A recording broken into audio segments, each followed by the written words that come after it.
Hello students, maths for competitive exam part 13 question में given है कि किसी धन पर 5% वार्षिक दर से 2 वर्ष का चक्रवृद्धि ब्याज 656 रुपये है। उसी धन पर उसी दर से उतने ही समय में साधारण ब्याज की राशि क्या है। चलिए क्वेश्चन को सॉल्व करते हैं और देखते हैं आंसर क्या आता है। क्वेश्चन में क्या कहता है कि किसी धन पर 5% वार्षिक दर से 2 वर्ष का चक्रवृद्धि ब्याज 656 रुपये है। हमको नहीं पता वो धन क्या है। मैंने मान लिया कि वो धन जो है 100 रुपये का धन है। ठीक है, अगर मैं इसका 5% 2 साल का निकालूं तो 100 का 5% 5 रुपये होता है। आपको क्लियर पता है। या तो आपको दूसरा तरीका है 5% का फ्रैक्शन फॉर्म ले लो, तो 5% का होता है 5/100, जिसको हम बोलते हैं 1/20। तो अगर मैं इस 20 से अगर मैं डिवाइड कर दूं 100 को, तो आपका 5 आ जाएगा। या 100 का 5% 5 होता है, डायरेक्ट आप 5 भी लिख सकते हो। ठीक है ना। तो यहाँ पे क्या कहता है कि 2 वर्ष का चक्रवृद्धि ब्याज 656 रुपये है। तो जब मैंने 100 रुपये मान लिया राशि, मुझे राशि नहीं पता, तो मुझे दिखाई दे रहा है कि जो 2 वर्ष का साधारण ब्याज है वो तो 10 रुपये आ रहा है, और 2 वर्ष का चक्रवृद्धि ब्याज मेरा क्या आ रहा है। अगर मैं इस 5 का 5% निकालूं तो 5 का 1% होता है 0.05 और गुणा 5, तो ये हो जाएगा 0.25। तो 0.25 मेरा जो है, यहाँ से मेरा जो चक्रवृद्धि ब्याज आ रहा है 2 वर्ष का, वो आ रहा है 10.25। उम्मीद करता हूँ मेरा पढ़ा हुआ आपको एकदम अच्छे से क्लियर हो गया होगा। तो मेरा तो 10.25 आ रहा है, बट मुझे चक्रवृद्धि ब्याज कितना चाहिए, 656 का। तो अगर मैं यहाँ से 656 से गुणा कर दूं और 10.25 से मैं डिवाइड कर दूं, वही काम यहाँ से देखो, 10.25 से 10.25 खत्म हो जाएगा और मेरा जो चक्रवृद्धि ब्याज है वो 656 आ गया। जो मैंने यहाँ पे किया है वही मुझको इस राशि में करना पड़ेगा, तो वो राशि आ जाएगी जो जो इसका आंसर है। तो इसकी राशि के लिए मुझे क्या करना पड़ेगा, मैंने क्या किया था, 656 से तो मैंने गुणा किया था और 10.25 से मैंने डिवाइड किया था। तो यहाँ पॉइंट से अगर हटा दूँ तो 2 जीरो आपका ऊपर आ जाएगा, तो ये हो जाएगा 25 चौका 100, 25 एकम 25, ये हो जाएगा 25 चौका 100। 41 से अगर मैं काट दूँ तो ये हो जाएगा 41 एकम 41, आपका बचेगा 51 61 और 24 बचेगा, तो 246 हो जाएगा। तो ये हो जाएगा 4 6 24 और 1 6 6, तो मतलब ये हो गया 6 बार में ख़त्म हो जाएगा। आपका 2 जीरो एडजेक्टिव रखेंगे। तो ये अगर मैं आपको क्लियर कर दूं तो 1600 की 4 से अगर मैं गुणा कर दूं तो आपका आ जाएगा 6400। तो 6400 आपका जो है राशि आ जाएगी। तो इसका अगर मैं कह रहा है कि उसी दर से उतने ही समय में साधारण ब्याज की राशि क्या है, तो अगर मैं इस 6400 का अगर मैं आपको क्लियर कर दूं तो 2 वर्ष का जो साधारण ब्याज होगा, इसका 5% बताऊं तो 320 हो जाएगा, 5% डायरेक्ट। ठीक है, इसका 10% 640 होता है, तो 5% 320 पहले साल का हो जाएगा और 320 ही दूसरे साल का हो जाएगा। तो ये टोटल आपका जो है ये 640 रुपये इसका आंसर आ जाएगा, जो ऑप्शन नंबर डी है। उम्मीद करता हूँ मेरा पढ़ा हुआ आपको एकदम अच्छे से क्लियर हो गया होगा। चलिए नेक्स्ट क्वेश्चन को सॉल्व करते हैं और आंसर देखते हैं। नेक्स्ट क्वेश्चन में क्या कहता है कि 80,000 रुपये पर 3 वर्षों में चक्रवृद्धि ब्याज की राशि क्या होगी यदि पहले, दूसरे तथा तीसरे वर्ष का दर क्रमशः 2, 5 और 10% वार्षिक है। तो चक्रवृद्धि ब्याज की राशि पूछ रहा है 8,000 रुपये पर। तो मान लेते हैं कि राशि आपके पास पहले से ही गिवन है कि 80,000 की राशि है। इसका 3 वर्ष का चक्रवृद्धि ब्याज पूछ रहा है, तो पहला वर्ष, दूसरा वर्ष और तीसरा वर्ष। पहले वर्ष पे 2% है, तो इसका 1% हो जाएगा 800 रुपये, 2 की गुणा कर देंगे तो 2% हो जाएगा 1600 रुपये। इसके बाद 5% दूसरे साल के लिए, तो इसका जो है 1% हो जाएगा 800 रुपये, 5 से गुणा कर देंगे तो 4,000 रुपये हो जाएगा आपका 5% की राशि दूसरे साल की। अगर 10% की बात करते हैं तो तीसरे साल की 8,000 रुपये इसकी जो है 10% की राशि आ जाएगी। अब बात करते हैं चक्रवृद्धि ब्याज हमको फाइंड आउट करना। अभी तक तो हमने इसका साधारण ब्याज निकाला है, तो इस 1600 रुपये का दूसरे साल का जो ब्याज लगेगा वो 5% पे लगेगा, क्योंकि दूसरे साल का जो परसेंट जो दर है वो 5% का, ध्यान रखिएगा, ये बहुत इंपॉर्टेंट है, आपकी बात समझना। तो इसका 10% हो जाएगा 160, तो बाई 2 कर देंगे तो 5% आ जाएगा, तो ये हो जाएगा 80। तो 80 रुपये तो यहाँ से आ गया आपका। और क्या कहता है कि इसी 1600 का तीसरे साल के लिए जो ब्याज होगा वो 10% का होगा, तो इसका 10% सीधा क्या हो जाएगा, 160। अब बात करते हैं दूसरे साल की साधारण ब्याज की। इस पे जो ब्याज लगेगा वो 10% का ब्याज लगेगा तीसरे साल में। ठीक है, दूसरे साल का जो ब्याज है, तो तीसरे साल में 10% का ब्याज 4,000 का हो जाएगा 400 रुपये का, और आपका एक ब्याज इस 80 का लगेगा, जो 10% का लगेगा वो हो जाएगा 8 रुपये का। कह रहा है कि टोटल जो है चक्रवृद्धि ब्याज की राशि क्या होगी, इन सभी को हमको कैलकुलेट करके ऐड कर देना है, आपका आंसर आ जाएगा। तो मैं आपको क्लियर कर दूं तो ये 8,000 ये हो गया, 4,000 ये हो गया, 12,000 और 1,600 हो गया, 600 रुपये। 13,600 रुपये तो आपका ये हो गया। इसके बाद आपको मैं क्लियर कर दूं तो 400 ये है, 160 ये है, 560 और ये 80 कितना हो जाएगा 640 और 8 48। तो 648 अगर मैं इसमें ऐड कर दूं तो टोटल आपकी राशि आ जाएगी 8 एज इट इज़ रहेगा, 4 एज इट इज़ रहेगा और 6 दूनी 12 का 2 और आपका बचेगा 14। तो 14,248 इसका आंसर हो जाएगा, जो इसका ऑप्शन नंबर बी आंसर है। उम्मीद करता हूँ मेरा पढ़ा हुआ आपको एकदम ईजी तरीके से क्लियर हो गया होगा। चलिए नेक्स्ट क्वेश्चन को सॉल्व करते हैं और देखते हैं आंसर क्या आता है। क्वेश्चन में कह रहा है किसी राशि पर 2% वार्षिक दर से 1 वर्ष का चक्रवृद्धि ब्याज 400 रुपये है, उसी राशि पर उसी दर से 3 वर्ष का चक्रवृद्धि ब्याज क्या होगा।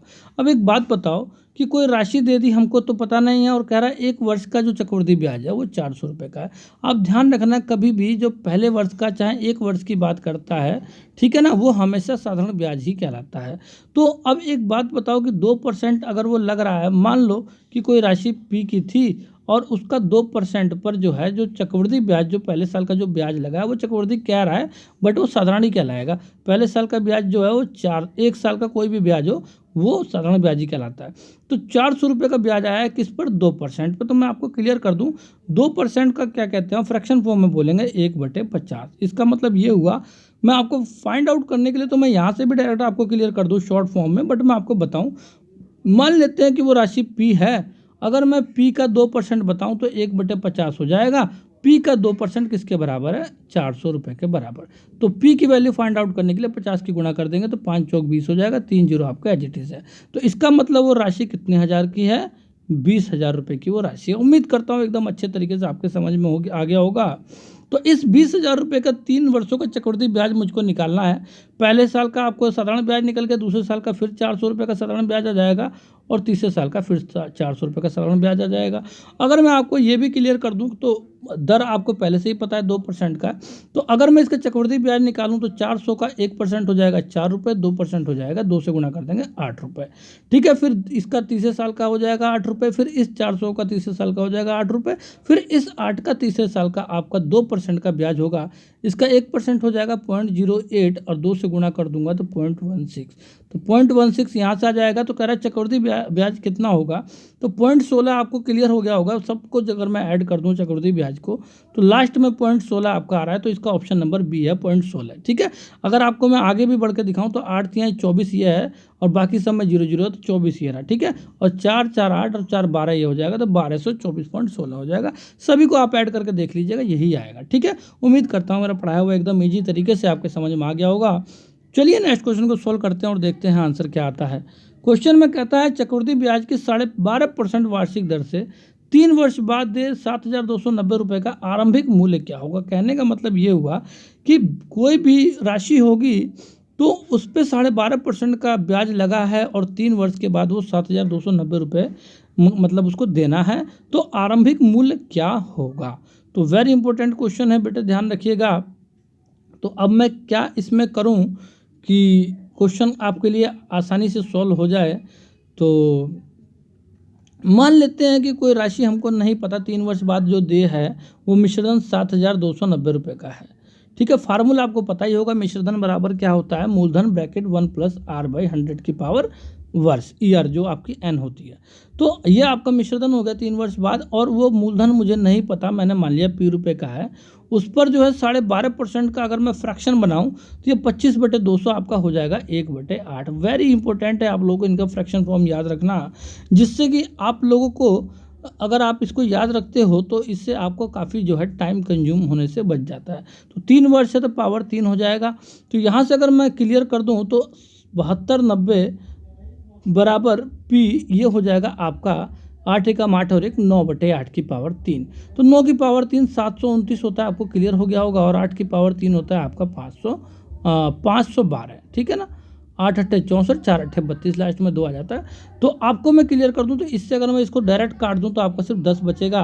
और p की वैल्यू क्या हो जाएगी, 512 से गुणा कर दूं तो 5120 आपका आंसर आ जाएगा, जो इसका ऑप्शन नंबर ए आंसर। उम्मीद करता हूँ मेरा पढ़ाया हुआ आपके समझ में आ गया होगा।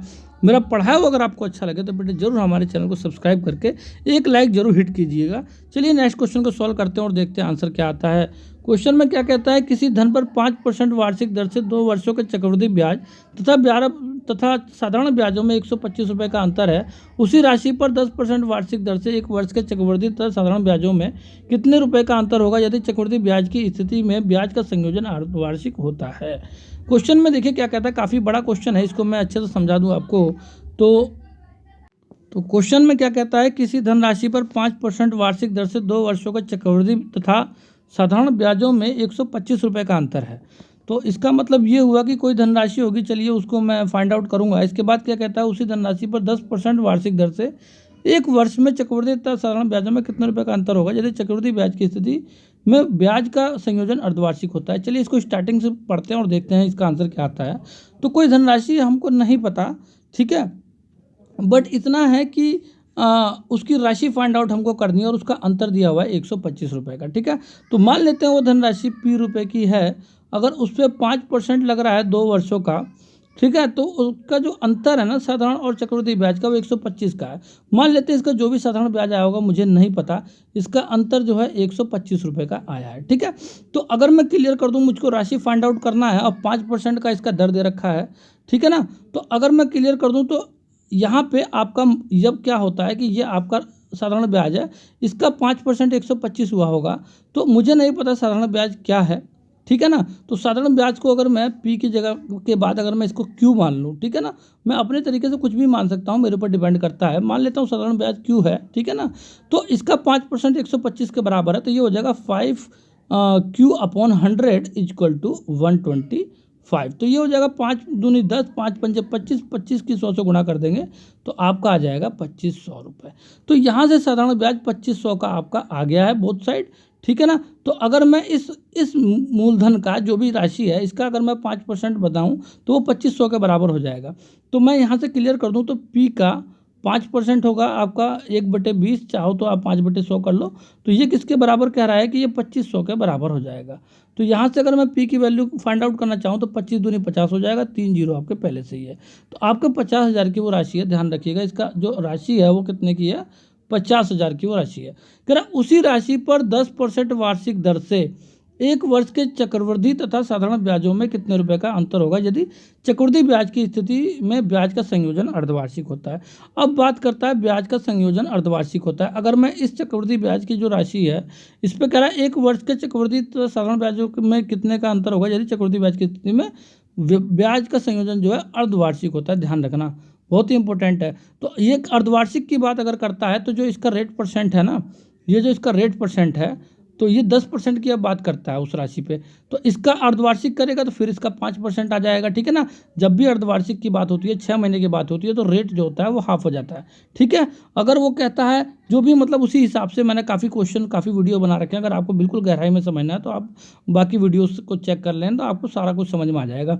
तो अभी मैं फिलहाल इसका हाफ कर देता हूँ क्योंकि वो क्या कहता है 6 महीने की वैल्यू बात करता है, 6 महीने पे ब्याज की बात करता है। तो इसका 5% हो जाएगा 50,000 का, ये हो जाएगा बेटे 2500 रुपये, ठीक है ना। 2500 यहाँ से आ जाएगा, 2500 यहाँ से आ जाएगा, तो 6 महीने का 1 साल का ये हो गया। अब वो कह रहा है कि चक्रवृद्धि तो साधारण ब्याज में अंतर कितने का होगा। तो अगर मैं 2500 का 5% निकाल लूँ तो देखो इसका 10% हो जाएगा 250 और 125 रुपये का हो जाएगा ये आपका 5% का। तो अब कह रहा है कि अंतर कितने का, तो आपका 125 सात हो गया, यही तो आपका आंसर है और क्या है, इसका ऑप्शन नंबर ए आंसर हो जाएगा। क्वेश्चन भले ही बड़ा है बट क्वेश्चन काफ़ी ईजी है। उम्मीद करता हूँ मेरा पढ़ाया हुआ आपको समझ में आ गया होगा। इसका दूसरा तरीका आपको, अगर आपको दूसरा तरीके से फाइंड आउट करना है तो आप 100 रुपये मान लीजिए मूलधन को, ठीक है, और आप देख लीजिए कि आपका यहाँ पे जो है ब्याज का अंतर कितने का आ रहा है। तो उसकी 125 से मतलब उसको 125 बनाना है, आपको गुणा भाग कर देना, 125 आ जाएगा, उसको मूलधन निकल जाएगा। तो दूसरा तरीका ये भी है करने का, चाहे इस तरीके से कर लो, ईजी, दोनों तरीके एकदम वेरी वेरी ईजी है। चलिए नेक्स्ट क्वेश्चन को सॉल्व करते हैं और देखते हैं आंसर क्या आता है। कह रहा है चक्रवृद्धि ब्याज की दर से कोई राशि 6 वर्षों में 3 गुनी हो जाती है तो 1275 रुपये उसी चक्रवृद्धि ब्याज दर से 18 वर्षों में कितने हो जाएंगे। एक बात बताओ, कोई राशि हमको क्या पता, वो कह रहा है कि 6 वर्षों में 3 गुनी हो जा रही है, तो वो टाइम कितना ले रही है, 6 ईयर का टाइम ले रही है, कितना होने में, 3 टाइम्स होने में। तो अगर वो 12 साल में अगर मैं चेक करूँ तो दुगुनी समय में इसका कितना हो जाएगा, 3 का 3 गुना हो जाएगा, तो वो कितनी हो जाएगी, 9 टाइम्स। उम्मीद करता हूँ समझ में आ रहा होगा आपके। तो 18 ईयर्स में कितना हो जाएगा, तो 3 का 3 का आपका फिर 3 गुना हो जाएगा, या 9 का 3 गुना हो जाएगा, तो ये हो जाएगा 27 टाइम।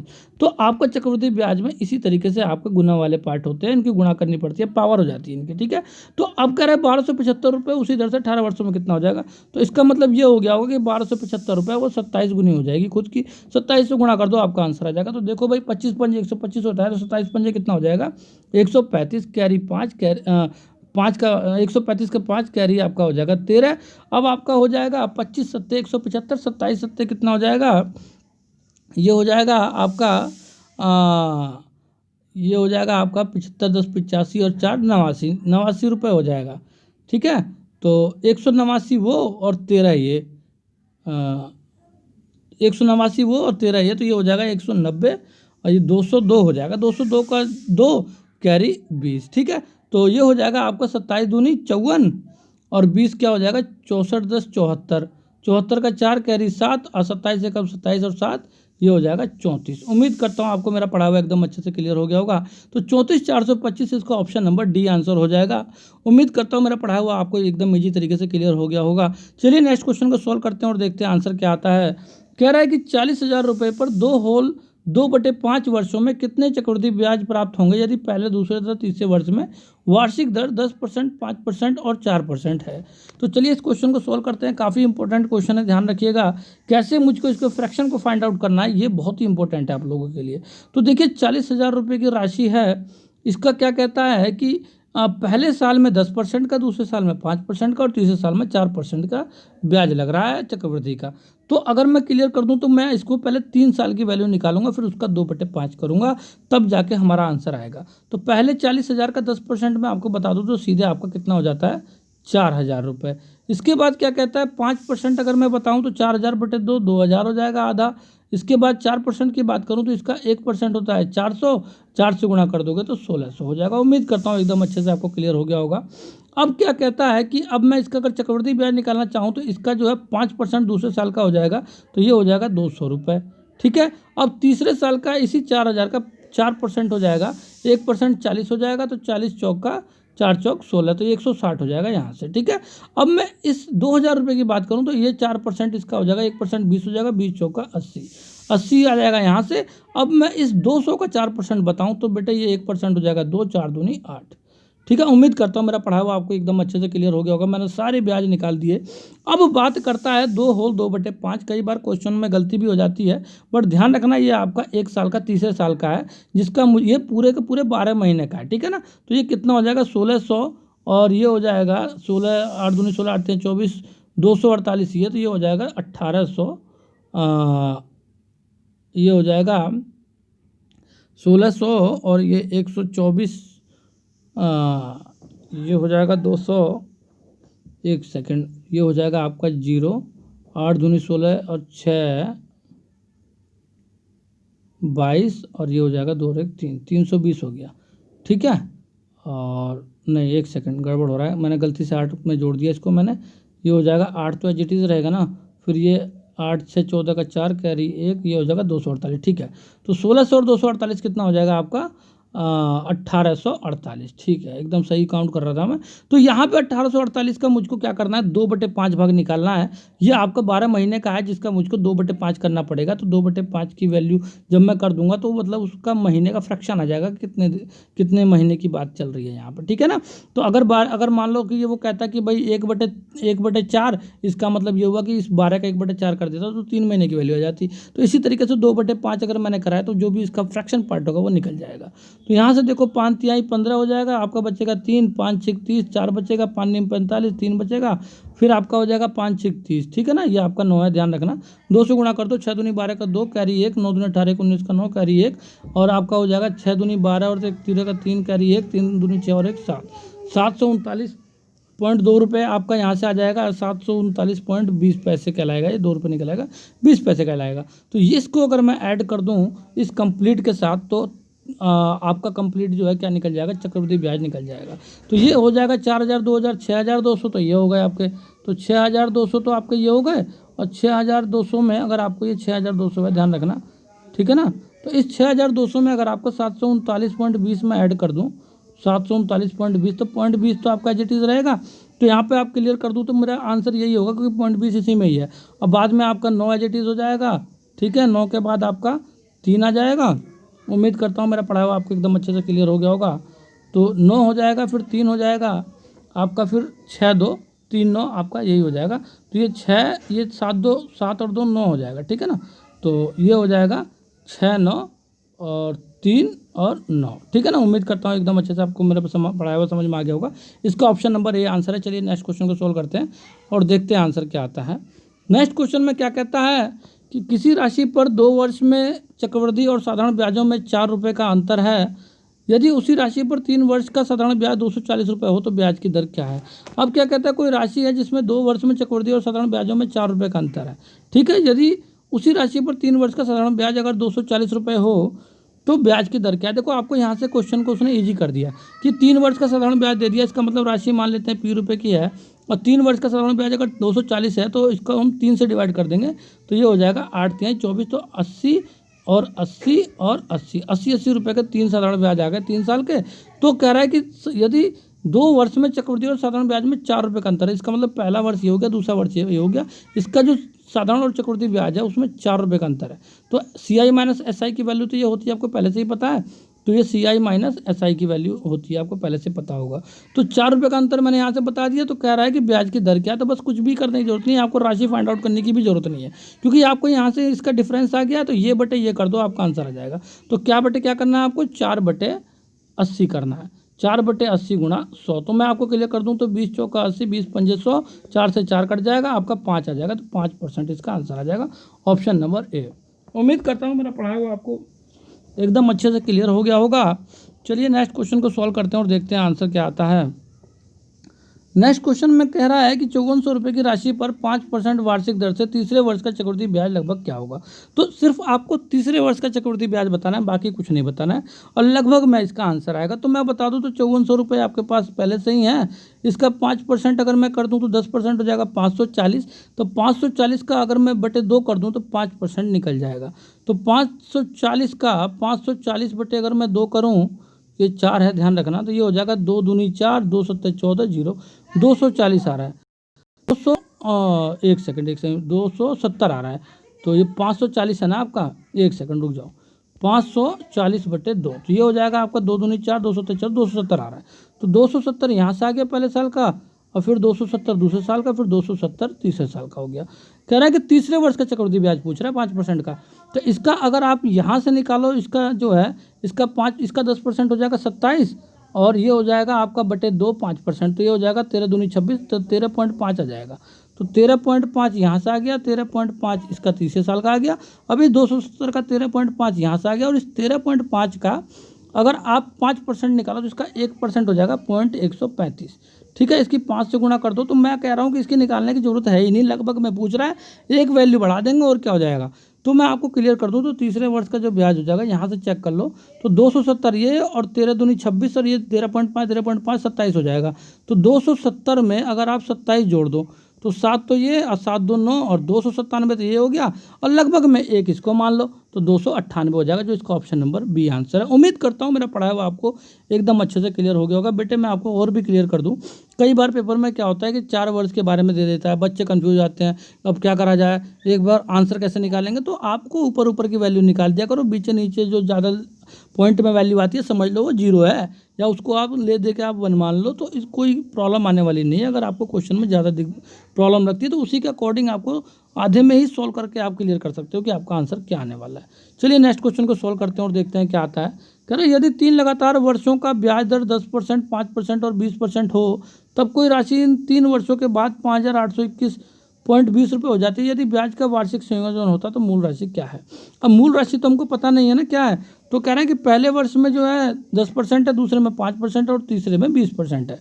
तो मान लेते हैं कि राशि जो है ₹P की राशि होगी, तो उसका जो चक्रवृद्धि ब्याज है 3 वर्षों बाद वो 5821.20 का है, ठीक है। और वो P राशि पे पहले पे तो वो 10% का ब्याज लगा है, तो ये 1 + 1/10 हो जाएगा, ठीक है। 10/100 जो है इसका 1 साल का लग गया, दूसरे में कह रहा है 5 साल का लगा, 5% का लगा है, तो 1/20 होता है 5% का फ्रैक्शन, आपको पता होगा। और तीसरे में कह रहा है कि 20% का लगा है, तो 20% हो जाएगा 20/100 1/5 का।